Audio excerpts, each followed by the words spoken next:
قابل احترام دوستوں بزرگوں،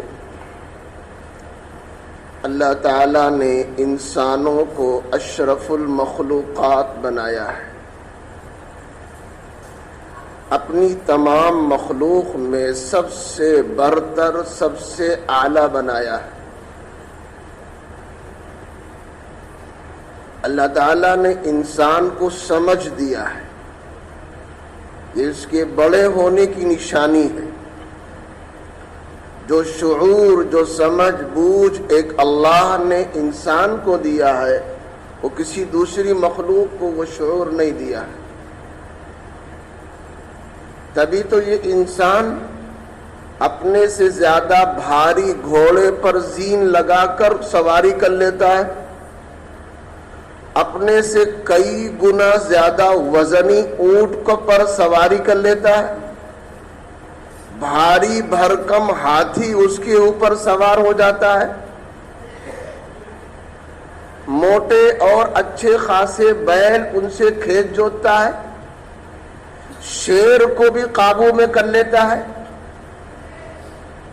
یہ اللہ تعالیٰ نے جو انسان کو دماغ دیا، عقل دیا، شعور دیا، اس عقل اور شعور کی بنا پر یہ بڑے بڑے جانوروں کو اپنے قبضے میں رکھ کر اور ان سے خدمت لیتا ہے، اور وہ بلا چون چرا خدمت پر مامور ہوتے کرتے ہیں۔ یہ اللہ نے سمجھ دیا ہے۔ اگر وہی عقل، وہی سمجھ جو ایک انسان میں ہے، اگر اللہ تعالیٰ جانور میں رکھ دیتا تو اونٹ ہماری اطاعت کرتا، بیل ہمارا کہنا مانتا، گھوڑا ہم کو اپنی پیٹھ پر سوار کرتا، ہاتھی اپنے پشت پر ہم کو بٹھاتا، یہ اونٹ اپنے پیٹھ پر ہم کو اور ہمارے ساز و سامان کو لاد کر میلوں کا سفر کراتا، ہرگز نہ کرتا۔ اللہ تعالیٰ نے جو امتیاز، جو بڑائی، جو اشرفیت، جو افضلیت ایک انسان کو دی ہے، وہ اللہ تعالیٰ نے دوسری مخلوق کو نہیں دی۔ کتابوں میں ایک واقعہ ہے، جنگل کا راجہ بادشاہ شیر ہوتا ہے، جنگل کا راجہ اور جنگل کا بادشاہ شیر مانا گیا ہے۔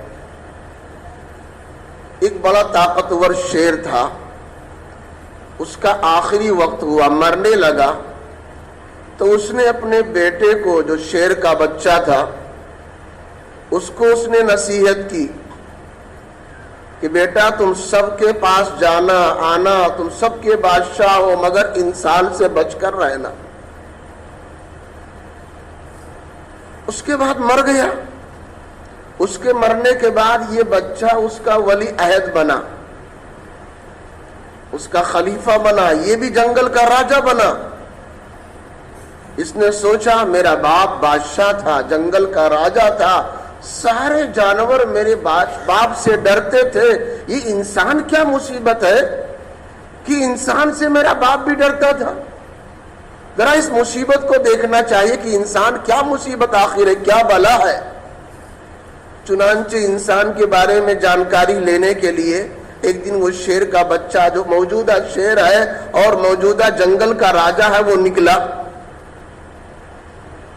جاتے جاتے دیکھا صاحب ایک گھوڑا چھلانگ لگاتے ہوئے، دوڑتے ہوئے آ رہا ہے۔ شیر نے سوچا ہو نہ ہو یہی انسان ہو، اتنی چھلانگیں لگاتا ہے اور تیز رفتار برق بجلی کی طرح دوڑتا ہے برق رفتاری سے، یہ ہو نہ ہو یہی انسان ہو۔ دھیرے دھیرے اس کے قریب گیا، پوچھا او میاں کیا تم انسان ہو؟ گھوڑے نے کہا صاحب میں انسان نہیں ہوں، انسان تو بڑا ظالم ہے، اس سے بچ کر رہیے گا۔ اب صاحب اس نے سوچا اتنا بڑا گھوڑا، تیز رفتار دوڑنے والا، چھلانگیں لگانے والا اور تھوڑی دیر میں ایک لمبی مسافت کو طے کرنے والا، یہ بھی صاحب انسان سے ڈرتا ہے، اس کا مطلب انسان کوئی بہت بھاری بھرکم ڈیل ڈول والا کوئی جانور ہوگا۔ خیر تحقیق کے لیے آگے بڑھا، دیکھا صاحب بہت اونچا ٹیڑھی میڑھی گردن والا اونٹ آ رہا ہے، ٹانگیں الگ جا رہی ہیں، گردن الگ ہے، پیٹ الگ ہے، بہت اونچا لمبا چوڑا۔ اس نے سوچا صاحب ہو نہ ہو یہی انسان ہو۔ پہنچا، بڑے ادب سے عرض کیا جناب آپ ہی کو انسان کہتے ہیں؟ اونٹ نے کہا صاحب میں انسان نہیں ہوں، انسان بڑا ظالم ہے، اس سے بچ کر رہیے گا۔ اب صاحب یہ بڑا پریشان کہ اللہ کیا مصیبت ہے، ہم تو جس کو سمجھتے ہیں وہ بھی انسان سے پناہ مانگتا ہے اور صاحب ڈر رہا ہے، کیا مصیبت چیز ہے انسان۔ خیر وہاں سے آگے بڑھا، دیکھا ایک ہاتھی آ رہا ہے۔ ہاتھی کیا ہے بلکہ وہ تو ایک کمرہ ہے، ایک مکان ہے، موٹے موٹے 4 ستون کی طرح اس کے پاؤں، بڑے بڑے کان، چھت کی طرح اس کی صاحب پیٹھ ہے۔ اس نے سوچا پکا ہے صاحب یہی انسان ہوگا۔ بڑے ادب کے ساتھ دھیرے دھیرے گیا اور کہا جناب آپ کو انسان کہتے ہیں؟ ہاتھی نے کہا صاحب میں انسان نہیں ہوں، انسان بہت ظالم آدمی ہے، اس سے بچ کر رہیے گا۔ اب یہ شیر کا بچہ بڑا پریشان، یا اللہ انسان کون مصیبت ہے۔ گھوڑا کو دیکھا ہم نے، اس کو سمجھا، اس نے بھی معذرت کر دی، انسان سے ڈر کا خوف کا اظہار کیا۔ اونٹ بھی ڈرتا ہے، یہ ہاتھی بھی ڈرتا ہے، یہ کون انسان آخر ہوگا۔ خیر ہوتے ہوتے جنگل کے کنارے چلتے چلتے ایک جگہ پہنچا تو ایک جگہ بڑھئی کا ایک لڑکا ایک لمبی چوڑی شہتیر تھی اس کو چیر رہا تھا۔ اس نے دیکھا صاحب معمولی سا بچہ ہے، تو دل میں سوچا ہے تو انسان ہو نہیں سکتا، لیکن لاؤ میں اس سے انسان کا پتہ پوچھوں۔ دھیرے دھیرے وہاں پہنچا، اس سے پوچھا کہ جناب ہمیں انسان کا پتہ بتا سکتے ہیں؟ تو اس نے کہا میں ہی تو انسان ہوں۔ کہا رے تم انسان، اتنے معمولی چھوٹے، بڑھئی کا بچہ وہ بھی 10-12 سال کا، انتہائی چھوٹا، کمزور، دبلا پتلا، تم انسان ہو؟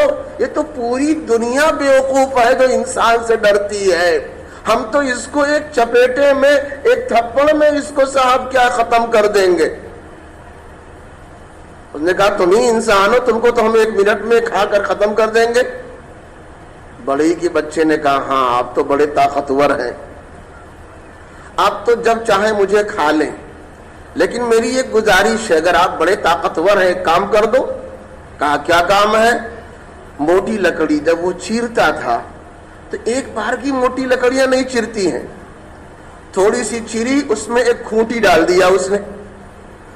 اب پھر یہ آگے تھوڑا سا راستہ ملا، یہاں اوزار اور کلہاڑی ڈالنا ہے، جب تھوڑی سی لکڑی اور چری اس میں دوسری لکڑی ڈالنا ہے، اس طرح کھونٹی کھونٹی ڈالتے ہوئے لکڑیاں چیر رہا ہے۔ اس نے کہا صاحب یہ کھونٹی اندر پھنس گئی ہے، اس کو آپ نکال دو تو میں سمجھ جاؤں گا تم جنگل کے راجا ہو، بڑے طاقتور ہو۔ اس نے کہا صاحب اس میں کیا خاص بات ہے؟ ادھر ادھر دونوں طرف اس نے پنجہ اور ہاتھ ڈالا اور صاحب کو کھونٹی نکالنی چاہیے، کھونٹی تو اس نے پنجہ ڈالا تو وہ کھونٹی ڈھیلی ہوئی، اس بڑھئی کے بچے نے خود ہی کھونٹی کو نکال دیا، اور جب کھونٹی نکلی تو اسی کے درمیان اس کا پنجہ کیا ہوا؟ دب گیا۔ اب جب دب گیا تو بڑھئی کا بچہ ہنس رہا ہے، اب یہ بہت طاقت لگا رہا ہے، بڑی لمبی موٹی لکڑی ہے، نہ تو اس کو لے کر بھاگ پا رہا ہے اور نہ اپنا ہاتھ نکال پا رہا ہے۔ کہا صاحب میں ہی انسان ہوں، اسی میں وہ پریشان ہے۔ دوست یہ واقعہ سنا کر خالی بتانا یہ ہے کہ اللہ تعالیٰ نے اس انسان کو جو امتیاز دیا ہے، جو بڑائی دی ہے، اشرف المخلوقات بنایا، پوری مخلوقات پر اللہ تعالیٰ نے اس کو ایک عظمت دے رکھی ہے، عقل و دانش اللہ نے دے رکھی ہے، وہ کسی دوسری مخلوق کے اندر نہیں۔ بڑے سے بڑے جانور کو اپنے قابو میں رکھتا ہے۔ یہ ہوائی جہاز ہے، ٹرین کس نے بنایا؟ اس کا ایک ایک پرزہ کس نے بنایا؟ بغیر پائلٹ کے بھی جہاز آگ اڑ کر کے اور دنیا میں گشت کر کے ایک ذرے ذرے کا پتہ لگا رہا ہے۔ چاند پر، آسمانوں میں انسان پائلٹ کو بھیج رہا ہے۔ یہ اللہ تعالیٰ نے ہمیں اور آپ کو اشرف المخلوقات بنایا۔ اگر ہم اپنی عقل کو صحیح استعمال کریں تو یہ انسان دنیاوی اور دینی دونوں اعتبار سے بڑی ترقی کر لے۔ اور اگر اپنی عقل اور دانش کا استعمال غلط کرے صاحب یہ بدترین مخلوق سے بھی بدترین ہو جائے گا.